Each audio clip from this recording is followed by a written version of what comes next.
ಮುಖ್ಯ ನಮಗೆ. ದೇವರು ಎಷ್ಟೊಂದು ಸಿದ್ಧ ಮಾಡಿದ್ದಾರೆ ನಮಗೆ. ದೇವರು ಅದ್ಭುತವಾದದನ್ನ ಸಿದ್ಧ ಮಾಡಿದ್ದಾರೆ.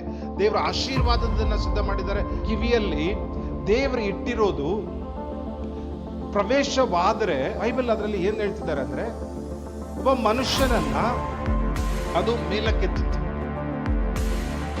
ಅದನ್ನ ಅವನ ಜೀವಿತದಲ್ಲಿ ಅವನನ್ನ ಉನ್ನತಕ್ಕೆ ಏರಿಸುತ್ತೆ. ಅವನನ್ನ ಒಂದು ಸ್ಥಿತಿಯಿಂದ ಇನ್ನೊಂದು ಸ್ಥಿತಿಗೆ ಕರ್ಕೊಂಡು ಹೋಗುತ್ತೆ. ಅದು ಅವನನ್ನ ಇನ್ನೊಂದು ಮಟ್ಟಕ್ಕೆ ಏರಿಸುವಂತದ್ದಾಗುತ್ತೆ. ಸೊ ಸಿದ್ಧ ಮಾಡಿರುವಂತವುಗಳನ್ನ, ಎಂತವುಗಳು ದೊಡ್ಡದು, ಇಷ್ಟೊಂದಿದೆ, ವಾಸ್ಟ್ ಥಿಂಗ್ಸ್, ಮೆನಿ ಥಿಂಗ್ಸ್, ಅದ್ಭುತವಾದ ವಿಚಾರಗಳು, ಇಷ್ಟು ಏನೇನೆಲ್ಲ ಮಾಡಿದ್ದಾರೆ. ನಾವು ಆ ಪ್ರೀತಿಯನ್ನ ಗ್ರಹಿಸಿಕೊಂಡು ನಾವು ದೇವರನ್ನ ಯೇಸುವಿನ ಮೇಲೇನೆ ನಮ್ಮ ಸಂಪೂರ್ಣ ಪ್ರೀತಿಯನ್ನ ಹಾಕುವಂತವರ ಜನರಿಗೆ ದೇವರು ಹೇಳ್ತಿದ್ದಾನೆ, ಇಂಥವೆಲ್ಲವುಗಳನ್ನ ದೇವರು ಸಿದ್ಧ ಮಾಡಿದ್ದಾನೆ.